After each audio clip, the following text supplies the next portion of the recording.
के पहले उद्धार किया। परीक्षित जी चौंक पड़े, बोले महाराज फिर गड़बड़ी है। बुलाया गज ने ग्राह का उद्धार पहले कर दिया, क्या मतलब? बोले यही तो नियम है हुआ है, उसकी रक्षा होने में तो कोई संदेह है ही नहीं, उसकी रक्षा तो निश्चित होगी, लेकिन जिसने हमारे भक्त के पैर पकड़ लिए हैं उसकी रक्षा पहले होगी, उसका उद्धार पहले होगा।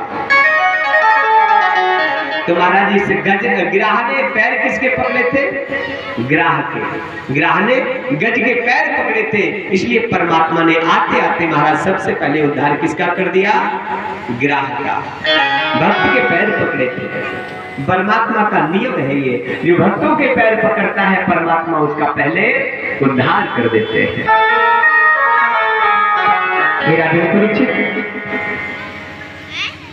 और पुनः आकर के परमात्मा से गज से अपनी प्रार्थना करने लगे। अभी गज व्याकुल होकर बुला रहा था, भगवान क्या करें? देखो ऐसे ही कृपालु कि दक्षिण दिश ग्रस्त चक्र की कठोर सो जल सूर्य ग्राह की समस्त शक्ति हो गई,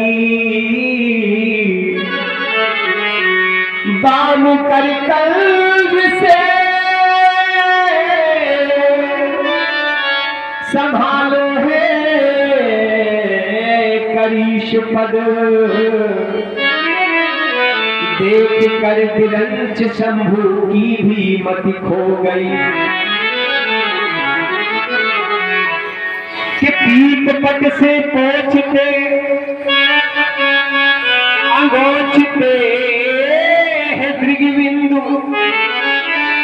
शोभा यह मुर अनुराग बीज बो गई, बोले घनश्याम गजराज सुनो, क्षमा करो तेरे सुनने में देर हो गई। महाराज लौट करके गोविंद क्षमा मांग रही है, हे गजराज हमें क्षमा कर देना, हमारे आने में थोड़ा विलंब हो गया। देवता महाराज इस दृश्य को देख रहे हैं, परमात्मा की कृपा, परमात्मा का भाव कैसा है। भगतन देवों को नाना भांति नचाया। हे राजन परीक्षित कहते हैं एक बार देवराज इंद्र को अभिमान हो गया, महाराज दुर्वासा जी ने श्राप दे दिया, जा तू श्रीहीन हो जा। देवराज इंद्र स्वर्ग से वंचित हो गए, देवदानों का युद्ध हुआ, महाराज दैत्य देवताओं को परास्त कर देते हैं। नारायण की शरण में पहुंचे परमात्मा, हे प्रभु मेरी रक्षा करो, मैं क्या करूं? भगवान बोले कुछ मत करो, समुद्र मंथन करो। क्यों? इससे क्या होगा? बोले महाराज से रत्न निकलेंगे, अमृत की प्राप्ति होगी, अमृत निकलेगा, पी लेना दोनों लोग, देवता भी पिए, दानव भी पिए, क्योंकि भाइयों भाइयों में झगड़ा होना कोई बड़ी बात नहीं, लेकिन मरना नहीं चाहिए। भगवान ने अपना मशवरा दिया देवताओं को, देवता तो मान गए, दैत्यों के पास में पहुंचे, बोले भैया समुद्र मंथन कर लेते हैं हम लोग। बोले क्यों?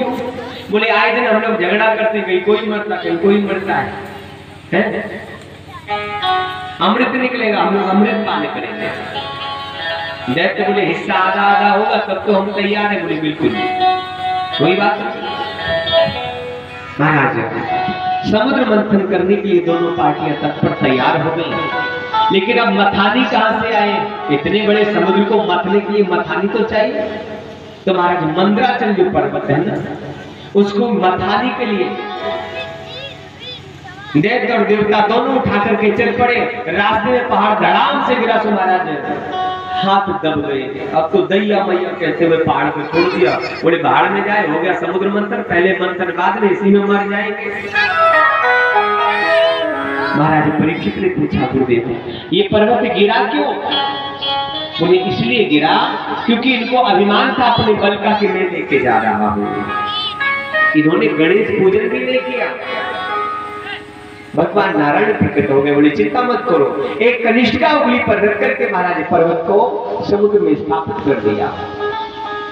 बोले अब रस्सी कहां से आएगी?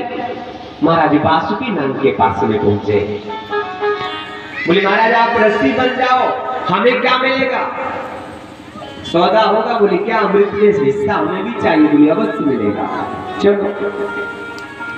अब तो महाराज भगवान ने इशारा किया, बोले देवताओं पूंछ की तरफ लगना, क्योंकि मुख से जहर निकलता, सांप का श्वास छोड़ेगा तो काले पड़ जाओगे। देवता बोले प्रभु लेकिन ये लोग कहेंगे तो? बोले हम बताते हैं, वैसे ही करना, हमारी हाँ में मिलाना, हाँ में हाँ मिलाना। बोले ठीक है प्रभु। तो भगवान ने कहा अरे देवताओं देखो, तुम कश्यप जी के बेटा हो और तुम देवता हो। सांप का जो पृष्ठभाग होता है ना वो अमंगल होता है, इसलिए तुम मुख की ओर लग जाओ, इसलिए तुम मुख की ओर लग जाओ।